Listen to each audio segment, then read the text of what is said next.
ॐ नमः सिद्धेभ्यः।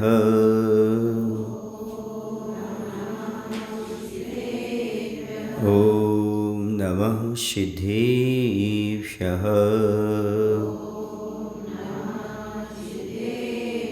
ॐ नमः सिद्धेभ्यः। मङ्गलं भगवान् वीरो मङ्गलं गौतमो गणी मङ्गलं कुन्दकुन्दार्यो जैनधर्मोऽस्तु मङ्गलं। सर्वमङ्गलमाङ्गल्यं सर्वकल्याणकारकं प्रधानं सर्वधर्माणां जैनं जयतु शासनं जैनं जयतु शासनम। बोले अहिंसा परमो धर्म की। देवादिदेव श्री महावीर भगवान की। आचार्य गुरुदेव श्री विद्यासागर जी महाराज की। आचार्य समय सागर जी महाराज की।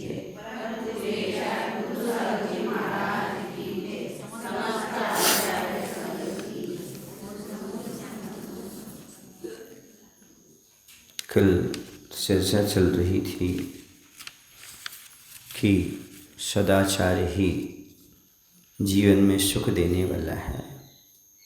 जिसके जीवन में सदाचार है, समझो उस जीवन की सफलता है। जिसमें सदाचार नहीं है, वह जीवन निष्फल है। यूँ कह सकते हैं कि जिसके जीवन में सदाचार की फसल नहीं है, उसका जीवन निष्फल है। और जिसके जीवन में सदाचार की फसल है, समझो उसका जीवन सफल है। और मैं तो कहता हूँ, यदि सदाचार की फसल युवा पीढ़ी में नहीं डाली गई तो आगे की नस्ल खराब हो जाएगी।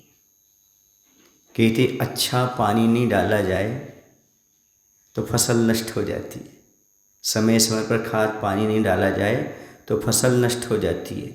और समय समय पर सदाचार के संस्कार न डाले जाएं तो नई नस्ल खत्म हो जाती है। अर्थात पीढ़ियाँ नष्ट भ्रष्ट हो जाती हैं, गलत रास्ते पर चली जाती हैं। इसलिए सदाचार को स्वयं भी पालन करना चाहिए और नई पीढ़ी के लिए एक आदर्श प्रस्तुत करना चाहिए।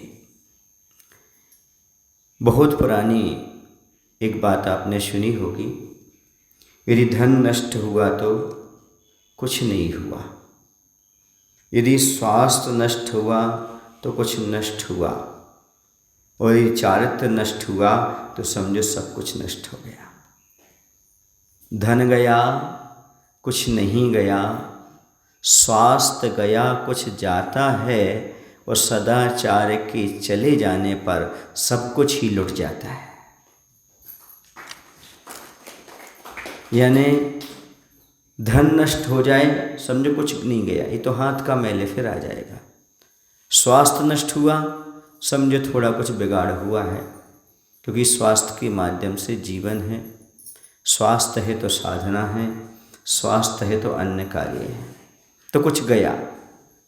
लेकिन चारित्र चला गया तो समझो जीवन में सब कुछ चला गया। इसलिए जैसे जितनी आप सुरक्षा धन की करते हो, उससे ज़्यादा अधिक सुरक्षा अपने शरीर की करते हो, स्वास्थ्य की करते हो। और मैं कहता हूँ धन दे करके आप स्वास्थ्य रखते हो, तो मैं कहता हूँ धन स्वास्थ्य सब दे करके अपनी चरित्र की रक्षा करना चाहिए। कुछ तो ऐसी वीरांगनाएं हुई हैं जिन्होंने अपनी चरित्र की रक्षा के लिए, शील की रक्षा के लिए प्राण भी न्यौछावर कर दिए, उसकी भी चिंता नहीं की। तो इसी सदाचार के बारे में आज सारा देश मौन जैसा लगता है। कोई सदाचार के बारे में सुनना ही नहीं चाहता। कोई यहाँ पर आज सदाचार की बात नहीं करता। सदाचार के बारे में आज क्यों संसार मौन है? अरे हमारी और आपकी सुनने वाला होता कौन है? आज कारण क्या है कि सदाचार नहीं है? क्योंकि हर बच्चे के हाथ में मोबाइल और फ़ोन है। जहाँ मोबाइल और फ़ोन है वहाँ पर सदाचार गया। क्यों? क्योंकि उसमें सब प्रकार का मटेरियल आज के बच्चों को मिल रहा है। सीखना चाहे तो अच्छा भी सीख सकते हैं, लेकिन याद रखो आदमी का मन अच्छाई की ओर कम जाता है, बुराई की ओर ज़्यादा जाता है। ढलान मिलते ही पानी नीचे खसक जाता है। वो ये नहीं देखता कि ये पानी गंगा का है कि नाली का है, ढलान आएगा तो नीचे जाएगा ही। ऐसे कितना भी अच्छा व्यक्ति हो, लेकिन जब निमित्त मिलते हैं तो वह नीचे की ओर बहुत जल्दी चला जाता है, ऊपर की ओर जाने में उसको देर लगती है। एक बार मैंने सोचा कि आखिरकार जैन दर्शन में दो बातें क्यों मुख्य दी गई, गृहस्थों के लिए दो बातों पर जोर क्यों दिया गया, दान और अभिषेक पूजन। इन दो पर जोर देने की क्या आवश्यकता थी। जहाँ देखो वहाँ सारे के सारे ग्रंथों में ये लिखा मिलता है और गुरुओं के मुख से भी सुनने को मिलता है, गृहस्थ को दान पूजा करना चाहिए। दानम पूजम मुख्यम, दान पूज मुख्य है। किसके लिए मुख्य धर्म है, किसके लिए, सावक के लिए। ऐसा क्यों कहा, क्या कारण है? तो कहते हैं जब वह सावक भगवान का अभिषेक पूजन करता है तो भगवान के निकट हो जाता है, और जब भगवान के निकट होता है तो एक चमत्कार उत्पन्न होता है, उसका नाम है भक्ति। और जब गुरु को दान देता है तो गुरु की चर्या के निकट हो जाता है, उससे चमत्कार प्रकट होता है, अर्थात उससे चारित्र लेने की भावना पैदा है। भगवान के अभिषेक पूजन से भक्ति पैदा होती, श्रद्धा पैदा होती है, और मुनि राजों की चर्या में सम्मिलित होने से, आहार दान देने से चारित्र लेने की भावना होती है। भगवान की भक्ति प्रकट अपने आप होगी अभिषेक पूजन से। इसे दान देते समय, अरे मुनि महाराज 24 घंटे में एक बार आहार लेते हैं, तो कम से कम मैं रात्रि भोजन का त्याग तो कर सकता हूँ। बोलो, ऐसा भाव आएगा कि नहीं आएगा श्रावक की? कुछ ना कुछ तो चर्या से उसके चारित्र में बदलाव आता है।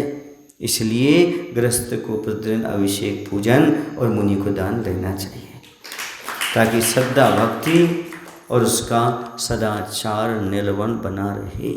और जब निर्मल सदाचार बना रहेगा तो सब कुछ निर्मल होगा, क्योंकि जिसका मन पवित्र होता है उसकी हर क्रिया पवित्र होती है, और जिसका मन पवित्र नहीं होता उसकी कोई भी क्रिया पवित्र नहीं होती, क्योंकि मन की पवित्रता ही चारित्र है। ये यूँ कहा जाए, मन की विशुद्धि ही चारित्र को प्रदान करती है। जितना आपका मन विशुद्ध होगा उतने चारित्र में पवित्रता अपने आप आ जाएगी, और जैसे आपकी मन की पवित्रता बनेगी वैसे ही लोगों के अंदर आपके प्रति श्रद्धा जमने लगेगी। जितना आपका मन पवित्र होगा उतना सामने वाला आपके प्रति श्रद्धा बनाए रखेगा, क्योंकि आपकी पवित्र बरगनाएँ उस तक पहुँचेंगी, और जैसे उस तक पहुँचेंगी उसके अंदर भी अपने आप परिवर्तन आ जाएगा। इसलिए चारित्र के बारे में सबको सोचना चाहिए, विचार करना चाहिए। इसी सावक को जैसे बने वैसे अभिषेक पूजन अवश्य करना चाहिए, और यदि मुनि महाराज हैं तो उनको दान अवश्य देना चाहिए। समझ आ रहा आपको? ये दो काम यदि गृहस्थ प्रतिदिन करता है तो वह कभी श्रद्धा से अथवा सम्यक दर्शन से और चरित्र मतलब सदाचार से कभी भ्रष्ट नहीं होगा। उसका सम्यक दर्शन हमेशा बना रहेगा और उसका सदाचार भी हमेशा बना रहेगा। समझ आ रहा? अब बात चल रही थी चारित्र की, तो चारित्र लेना क्यों जरूरी है, चारित्र की क्या महिमा है? तो कहते हैं चारित्र लेना तो जरूरी है यदि मोक्ष मार्ग की बात कहें तो, लेकिन वैराग्य के साथ लेना जरूरी है। वैराग्य के अभाव में चारित्र काम नहीं करता। समझ आ रहा ना? वैराग्य हो तो चारित्र काम करता है, वरना चारित्र काम नहीं करता। वैराग्य से ही चारित्र की सार्थकता है। एक जगह लिखा था, वैराग्य के बिना चारित्र विधवा स्त्री के श्रृंगार के समान है, जो प्रशंसा की पात्र नहीं होती। यदि विधवा स्त्री अपने शरीर का श्रृंगार करती है तो वह शोभा को प्राप्त नहीं होती, बल्कि लोग उसको नाम रखते हैं, ये गलत है, ये गलत है, गलत है। इसका श्रृंगार किसके लिए कर रही है? जब पति ही नहीं तो श्रृंगार किसके लिए? क्योंकि नारी जब भी अपना श्रृंगार करती तो अपने पति के लिए ही करती है, दूसरे के लिए नहीं करती। दूसरे के लिए करती है तो उसके ब्रह्मचर्य में दोष आता है। नारी जो अपने शरीर का श्रृंगार करती है उसका उद्देश्य क्या होता है? अपने पति के प्रति ही मात्र। इस दूसरे के प्रति श्रृंगार करती है तो उसके ब्रह्मचर्य में दोष आता है। इसलिए कहा है कि श्रृंगार किसके लिए? जब पति नहीं तो। ऐसे ही कह रहे हैं कि चारित्र किस काम का? वैराग्य नहीं तो। वैराग्य है तभी चारित्र सार्थक होता है। संसार शरीर भोगों से जब तक विरक्ति नहीं तब तक चारित्र का कोई मायना नहीं। क्योंकि 5 पाप का त्याग कौन कर पाएगा? जो संसार शरीर और भोगों से विरक्ति प्राप्त करेगा, या जो संसार शरीर भोगों से विरक्ति प्राप्त करेगा वही चारित्र का पालन कर सकता है। जिसे संसार शरीर और भोगों में आसक्ति है, संभव नहीं है उसका चारित्र फल जाए। क्योंकि पंचेंद्रिय के विषयों में उसकी प्रवृत्ति जाएगी, विषयों की आशा में लगेगा ही लगेगा। परिग्रह आदि को शरीर को मान कर रखेगा तो परिग्रह आदि बनेगा, और जब सारी चीज़ें बनेगी तो कहाँ पर उसके व्रत का पालन होगा। इसलिए कहा वैराग्य होना बहुत जरूरी है। क्या होना? किसके लिए? चारित्र का पालन करने के लिए। चारित्र का पालन करना चाहते हो तो वैराग्य जरूरी है। इसलिए वैराग्य भावना पढ़ा रहा हूँ आपको। वैराग्य भावना क्यों? अब वैराग्य भावना के बारे में आचार्य ज्ञान सागर जी महाराज क्या कहते थे, सुनो जरा अच्छी तरह से। हमारे दादा गुरु आचार्य ज्ञान सागर जी महाराज जब षडहाला की वैराग्य भावना पढ़ते तो उसमें लिखा है वैराग्यो पावन माही चिंते अनुप्रेक्षा भाई। यदि वैराग्य को आप उत्पन्न करना चाहते हो, अनुप्रेक्षा माने 12 भावनाओं का चिंतन करो। तो क्या कहते थे? वैराग्य उपावन नहीं उपवन, यानी 12 भावना वैराग्य भावना क्या चीज़ है? तो वो कहते थे कि वैराग्य भावना उपवन है। उपवन माने बगीचा है जहाँ से हम वैराग्य उत्पन्न कर सकते हैं। ये वैराग्य का उपवन है। जैसे बगीचे में जाकर के विभिन्न प्रकार के फूलों को चुन लेते हो, वैसे यदि आपके पास 12 भावना आदि हैं तो समझ लेना आपके पास वैराग्य रहेगा। निरंतर आपको 12 भावना का चिंतन करके वैराग्य को बढ़ाना, और वैराग्य बढ़ेगा तो चारित्र में दृढ़ता अपने आप आएगी। इसलिए 12 भावना ये वैराग्य के उपवन हैं। अर्थात उपवन में जाने पर जैसे हमें फूलों की कमी महसूस नहीं होती, ऐसी 12 भावना पढ़ने से, वैराग्य भावना पढ़ने से कभी वैराग्य में कमी नहीं आती। इसलिए जब जब आपके वैराग्य में कमी आए तो ये वैराग्य भावना 12 भावना जरूर पढ़ना, ताकि आपको मालूम पड़े कि हम किस उद्देश्य से अपने जीवन को कहाँ ले जा रहे हैं। हमारा वैराग्य क्यों कम हो रहा है? क्योंकि अभी शरीर भोग और संसार अच्छा लग रहा है, इसलिए वैराग्य कम हो रहा है। और जिस दिन संसार शरीर और भोग से विरक्ति आ जाएगी उस दिन संसार आपको फीका लगने लगेगा, फिर आपको आत्म तत्व अच्छा लगने लगेगा। इसलिए शायद आचार्य कुंद भगवान ने लिखा है कि सम्यक दृष्टि के पास 2 शक्तियाँ होती हैं। कितनी शक्तियाँ होती हैं? सम्यक दृष्टि के पास शक्तियाँ होती हैं। आप पहचानो या ना पहचानो, कौन सी 2 शक्ति होती हैं? तो उन्होंने कहा ज्ञान और वैराग्य 2 शक्ति होती हैं। ज्ञान और वैराग्य 2 प्रकार की शक्तियाँ होती हैं। ज्ञान क्या काम करता है और वैराग्य क्या काम करता है? तो ये दोनों के माध्यम से कर्म की नजरा करता है। जैसे रणांगन में, युद्ध क्षेत्र में राजा के पास 2 चीज़ें होती हैं, एक ढाल होता है, दूसरा तलवार होता है। समझ आ रहा ना? ढाल तलवार नहीं समझते आप लोग? हाँ, एक से प्रहार करता है, एक से बचाता है। इसी प्रकार से आने वाले प्रहार जो है ना उससे बचाता है वैराग्य। सुन रहे ना? जो प्रहार सामने वाला आ रहा है बिहार का, उससे वैराग्य, और ज्ञान की तलवार लेकर के वह कर्म की निजरा करता है, आने वाले कर्मों से निपटता है। ये तलवार और ढाल लेकर के सम्यक दृष्टि अपने जीवन में प्रगति करता है। एक को ढाल बनाता है, एक को तलवार बनाता है। एक से आने वाले कर्मों के उदय को झेलता है और दूसरे से कर्म की नजरा करता है। संबर नजरा, इसी का नाम मोक्ष मार्ग है। और जब दोनों साथ होती हैं तो युद्ध जीत जाता है, समाप्त करके सामने वाले को। इसी प्रकार से यहाँ पर मुनि महाराज संबर और नजरा करते करते एक दिन संसार से मुक्ति प्राप्त कर लेते हैं, जीत प्राप्त कर लेते हैं, कर्मों को परास्त करके जीत जाते हैं। ये दो शक्तियाँ सम्यक दृष्टि के पास विद्यमान होती हैं। कौन सी दो शक्तियाँ? ज्ञान और वैराग्य। यदि ज्ञान और वैराग्य है तो फिर तो कहीं नहीं क्या, फिर तो संसार में कहीं भी रह लो, फिर तो आपके चारित्र में कोई कमी आने वाली नहीं, आपकी मोक्ष मार्ग में कोई कमी आने वाली नहीं। कमी क्यों आती मोक्ष मार्ग में? या तो ज्ञान कमज़ोर पड़ जाता है या वैराग्य कमज़ोर पड़ जाता है। और आपके पास अच्छा ज्ञान है, ज्ञान का शब्द ज्ञान नहीं, तत्व ज्ञान, तत्व की पकड़, कर्म सिद्धांत की पकड़। यदि आपके पास तत्व ज्ञान है और आपके पास वैराग्य है तो संसार में कोई भी कर्म का उदय आ जाए, आपका कोई बिगाड़ नहीं कर सकता। जैसे हमने पिछले दिन कहा था, ज्ञान ही जिनका नेत्र है, मरण ही जिनका जीवन है और निर्धनता ही जिनका धन है, ऐसे साधु का कर्म क्या बिगाड़ कर सकता है? कुछ बिगाड़ नहीं कर सकता, क्योंकि उनके पास क्या है? ज्ञान की शक्ति है। ज्ञान कोटि रन्नस, क्या बोलते हैं आप लोग? कन्नड़ में कुछ बोलते हैं ना?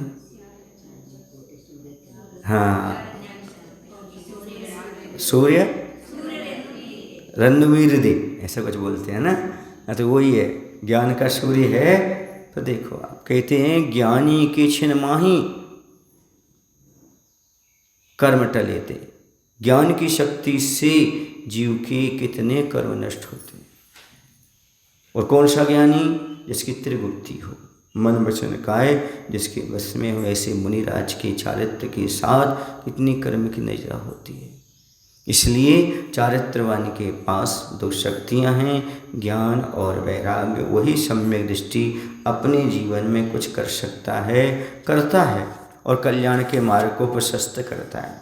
इसलिए यहाँ पर कहा, सम्य दर्शन ज्ञान चरण तप ये जी के हितकारी। यही मात्र जीव को कल्याण करने वाले हैं। इसको आप समझने का प्रयास करिए। जिस जीव ने ये समझ लिया, समझे उसका कल्याण निश्चित है। और एक बात बताऊं, सदाचार की क्यों आवश्यकता है? क्योंकि बाहरी पापाचरण के त्याग विशुद्धि के परिणामों की निर्मलता के मुख्य कारण माने गए। यदि बाहरी हमारा कदाचार नष्ट हो गया, बाहरी पाप नष्ट हो गए, तो अंदर विशुद्धि बढ़ती है। और विशुद्धि ही कर्म निजरा कराने वाली होती है। और उससे समभाव आता है। विशुद्धि मतलब समभाव, और समता भाव आएगा। इसी का आचरण ने चारित्र कहा है। इसलिए बाहरी जो पाप है उसका त्याग करना किसके लिए? अंतरंग की विशुद्धि बढ़ाने के लिए। और जब आपका पाप छूटेगा, अंदर की विशुद्धि बढ़ेगी, तो निश्चित रूप से दुनिया में प्रसिद्धि बढ़ेगी और अंत में जाकर के सिद्धि प्राप्त हो जाएगी। इसलिए चारित्र को अपनाना बहुत जरूरी है। अपने जीवन में कुछ करो या न करो, थोड़ा बहुत चारित्र का, व्रत का, संयम का पालन अवश्य करना चाहिए। और वो विशुद्धि कैसे बढ़ेगी? थोड़ा ज्ञान भी हो। जैसे ज्ञान बढ़ता है, विशुद्धि बढ़ती है। आप लोग देखा होगा, स्वाध्याय करते समय विशुद्धि बढ़ती कि नहीं बढ़ती? जैसे ज्ञान होता है, स्वाध्याय विशुद्धि बढ़ती कि नहीं बढ़ती? इसी ज्ञान के माध्यम से भी विशुद्धि बढ़ती है, और त्याग के माध्यम से भी विशुद्धि बढ़ती है, और विशुद्धि के माध्यम से चारित्र बढ़ता है, और चारित्र के माध्यम से जीव मोक्ष मार्ग की ओर बढ़ता है। इसलिए ज्ञान भी बहुत जरूरी है। इसी का दो शक्तियां, ज्ञान और वैराग्य, तलवार और ढाल। कैसे योद्धा हो तुम? युद्ध क्षेत्र में लड़ने जा रहे हो और निहत्ते जा रहे हो, न ज्ञान है और न वैराग्य है, तो सामने वाला तो परास्त करेगी। बहुत सारे लोग आके दुखी होते हैं, महाराज जी कर्म परेशान कर रहा है, कर्म से पीड़ित हूँ। क्यों नहीं रहोगे कर्म से पीड़ित? कर्म को देखो कैसे सहन करूँ, ले लो तलवार और ढाल, बचाओ और चलाओ। किस पर? कर्ण पर, और किसी पर नहीं चलाने लगने गड़बड़ हो जाए। समझ आ रहा? तो ये शक्ति हमारे पास है ज्ञान की और वैराग्य। यदि कौन हो? सम्यक दृष्टि हो। तो मिथ्या दृष्टि की बात नहीं कह रहा हूँ, सम्यक दृष्टि हो तो तुम्हारे पास ज्ञान है। और सम्यक दृष्टि, हमने कहा था सम्यक दृष्टि का सम्यक ज्ञान आ जाता, सम्यक ज्ञान आ गया तो निश्चित रूप से क्या है क्या उपाधि इतना जान लेगा वो, और उसके अंदर वैराग्य भी कुछ क्षण के लिए आएगा। और वैराग्य अपने आप में, वैसे यहाँ पर जो बात कही जा रही है सम्यक दृष्टि की, समय सार ग्रंथ में, वो वीतराग सम्यक दृष्टि की बात कही जा रही है। और वीतराग सम्यक दृष्टि कौन होते हैं? मुनि महाराज। क्योंकि वीतराग कह लो, निश्चय कह लो, इस सम्यक दर्शन सत्ता मूल स्थान से प्रारंभ होता है। समझ आ रहा ना? तो वीतराग सम्यक दर्शन वीतराग चारित्र का अविनाभाव संबंध रखने वाला होता है। अविनाभाव संबंध समझते हो? जो एक के बिना दूसरा ना रहे, यानी जहाँ वीतराग चारित्र होगा वहीं पर वीतराग सम्यक दर्शन होगा। और वीतराग चारित्र कहाँ होता है? छठी गुण स्थान तक तो परमात्म दशा होती है, परमात्म गुण स्थान है। तो कहाँ होता है अपरमत्त दशा? वीतराग तक सप्तम गुण स्थान। तो वहाँ के पहले, सप्तम गुण स्थान के पहले वीतराग सम्यक दर्शन नहीं होता। इसलिए गृहस्थ के लिए सम्यक दर्शन तो कहा है, लेकिन वीतराग नहीं कहा, निश्चय नहीं कहा। आप लोगों ने आचार्य समध्वत महाराज का सापकाचार ग्रंथ तो पढ़ा होगा। सापकाचार ग्रंथ कितने उन्होंने पढ़ा? जरा हाथ ऊपर करना। नाम तो सुना ही होगा, सुना है। उसमें कहीं निश्चय के कथन नहीं कहा। किसका कथन नहीं कहा? क्यों नहीं कहा?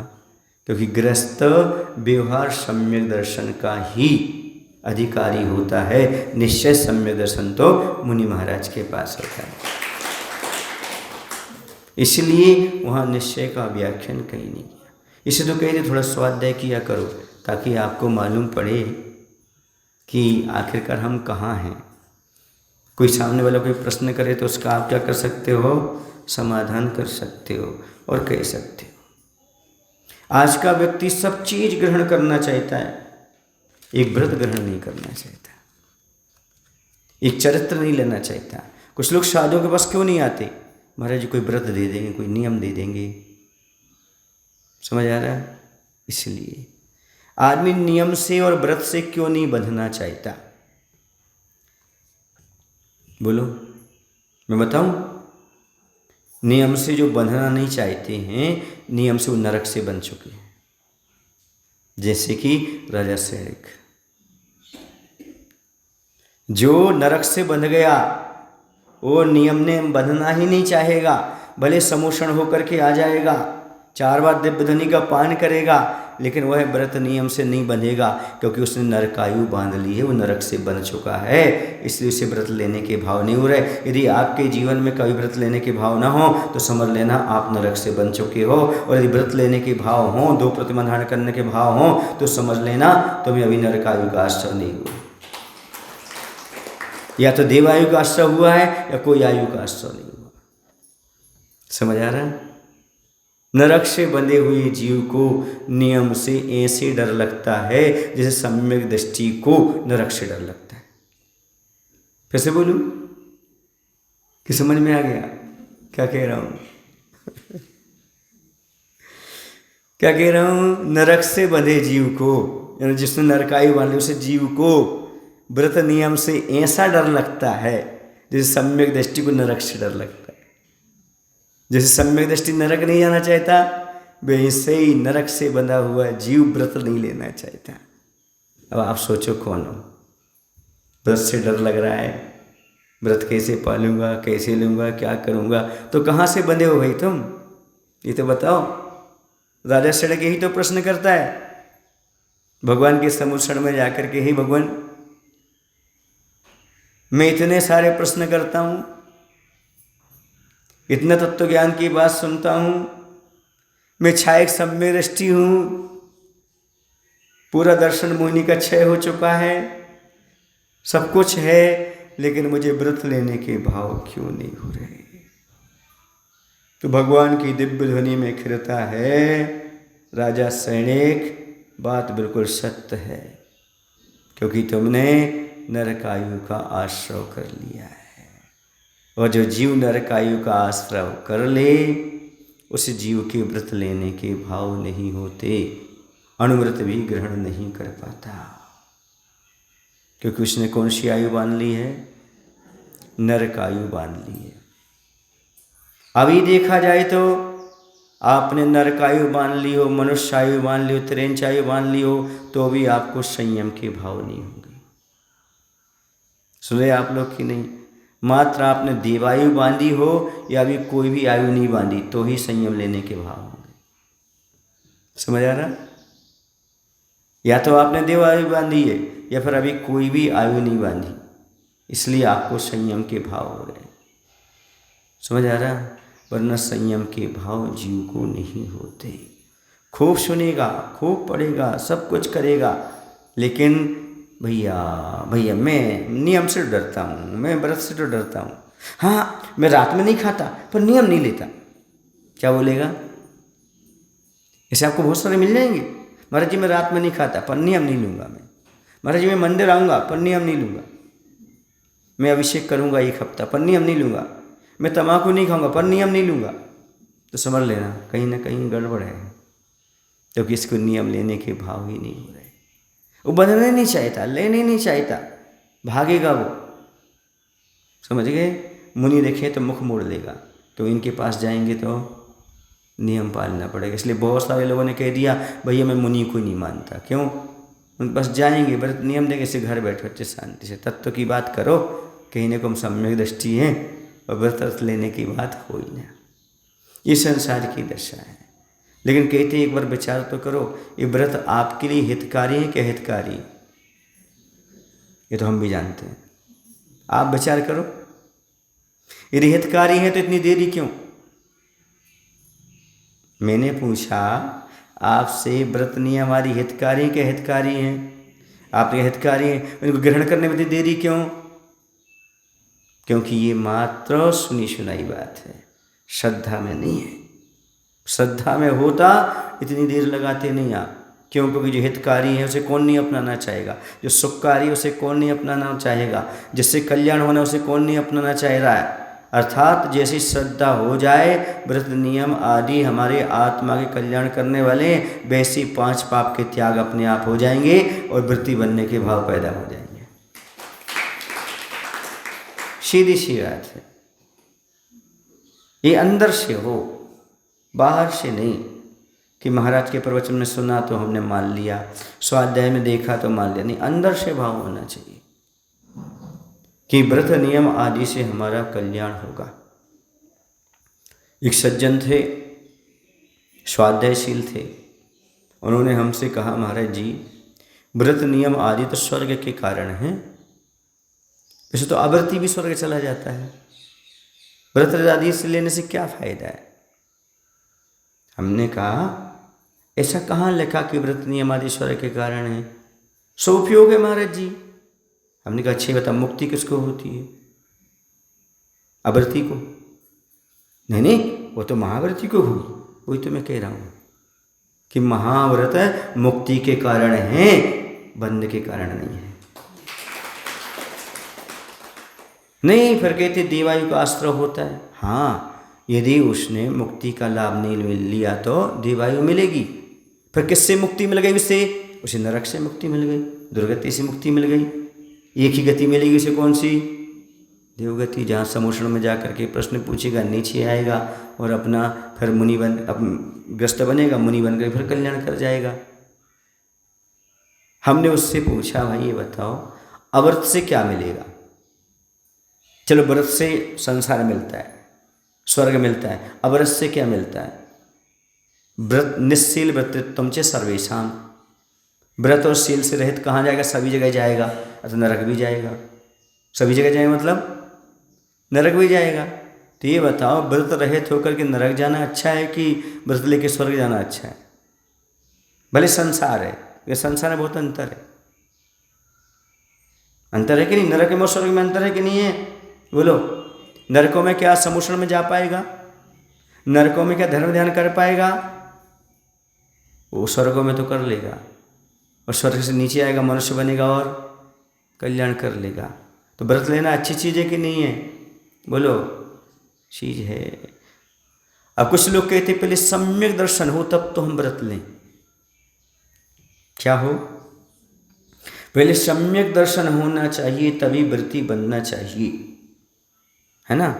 मैं पूछना चाहता हूँ, जो आज तक व्रती नहीं बने वो क्या अभी तक सम्यक दर्शन प्राप्त नहीं कर पाए? जो सम्यक दृष्टि हैं वो सारे व्रती बन गए क्या? और आपको कैसे पता आप सम्यक दृष्टि हो कि मिथ्या दृष्टि हो? सीधी सी बात, व्रत के भाव नहीं हो रहा सो मिथ्या दृष्टि हो, और व्रत के भाव हो जाए तो सम्यक दृष्टि हो। मैं तो यही मान के चलता हूँ।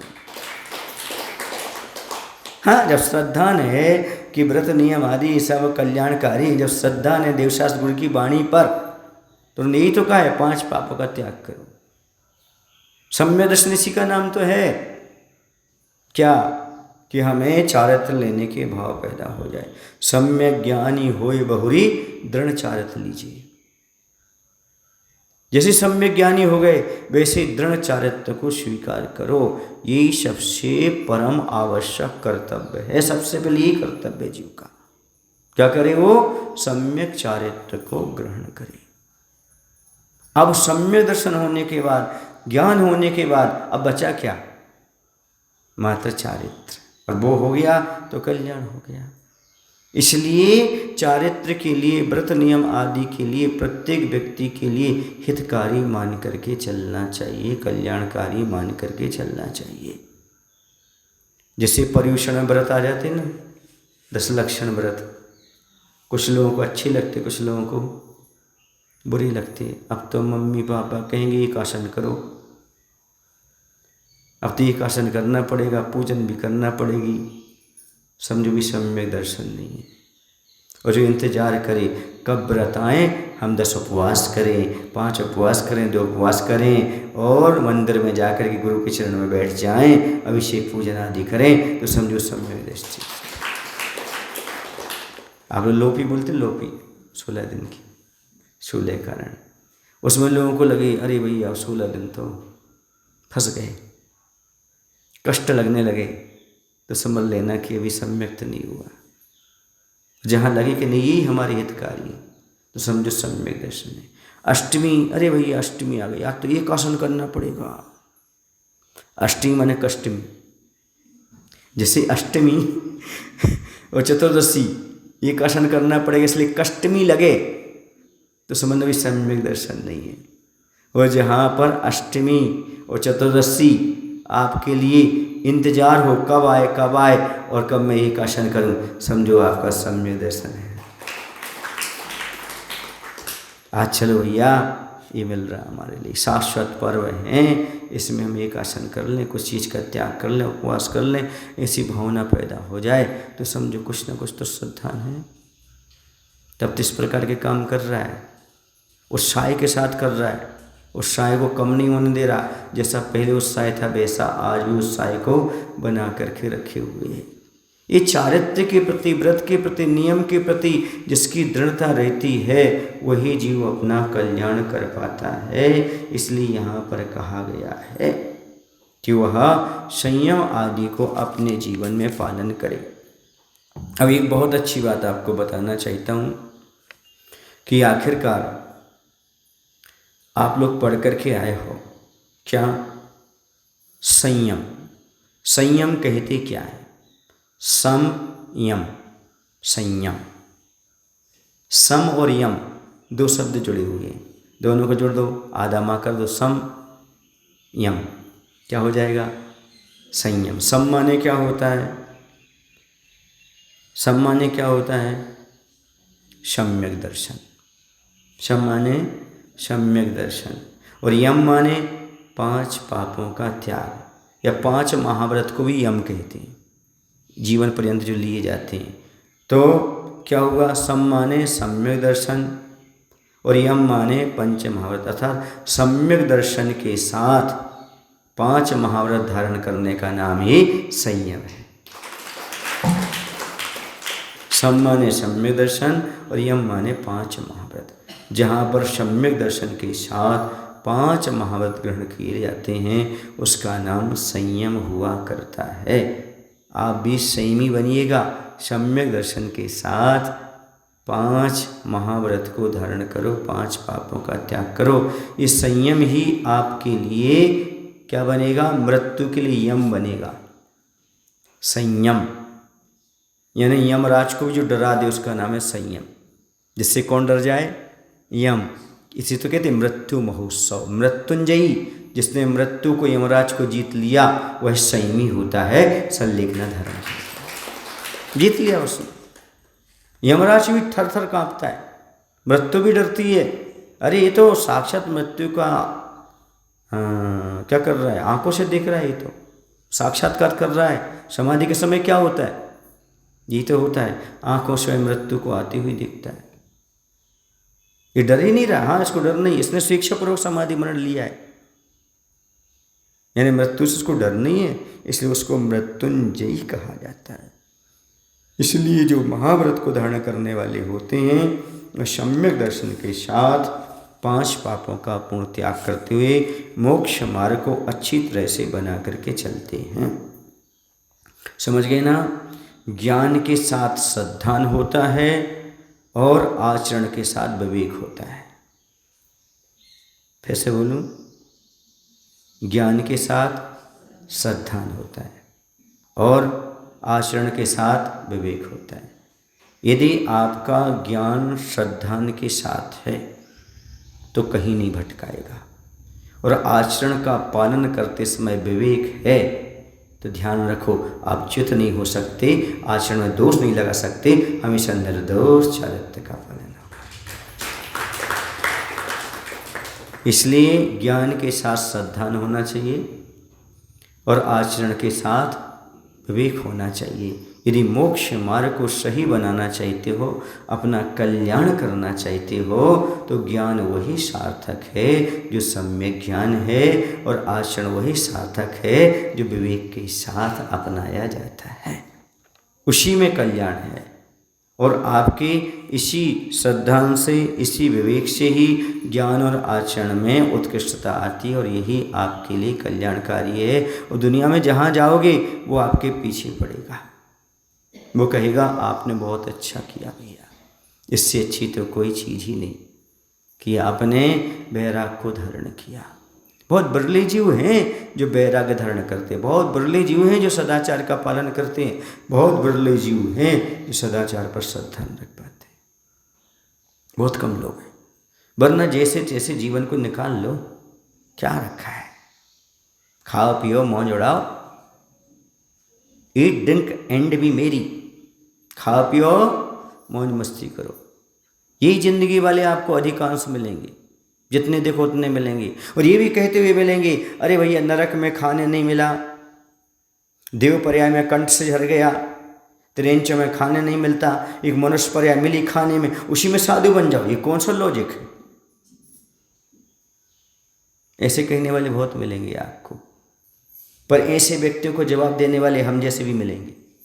देखो बेटा, नरकों में कोई संयम नहीं था, देव पर्याय में संयम होता ही नहीं, त्रेंचों में अनुव्रत से ज़्यादा होता नहीं, एकमात्र मनुष्य पर्याय में महाव्रत लेने का सौभाग्य मिलता है मच्छू को, और किसी पर्याय में नहीं, एकमात्र मनुष्य पर्याय में। बाकी सब जगह भोग में खूब भोग करके आ गए, स्वर्ग में खूब भोग करके आ गए, सब पाप करके आ गए। एक मनुष्य पर्याय है जिससे मात्र महाव्रत धारण किया जा सकता और कहीं नहीं। 84 लाख योनियों में एक योनि और 4 गतियों में एक मनुष्य गति, इसी में संयम है, बाकी सब संयम से रहित हैं। ऐसा जब विचार आता है तो सम्यक दृष्टि को वैराग्य आ जाता है, श्रद्धान हो जाता है और आचरण की ओर बढ़ जाता है। आप भी इसी प्रकार से श्रद्धान करते हुए, ज्ञान रखते हुए और चारित्र्य की ओर बढ़ें। इन्हीं भावनाओं के साथ बोले महावीर भगवान की जय। आचार्य गुरुदेव श्री विद्यासागर जी महाराज की जय। हे प्रभु, हम सभी को देव पूजन और मुनि की आहाचर्या से जुड़ने का सौभाग्य दे दो, ताकि भक्ति और आचरण में आगे बढ़ सकें। नमोस्तु।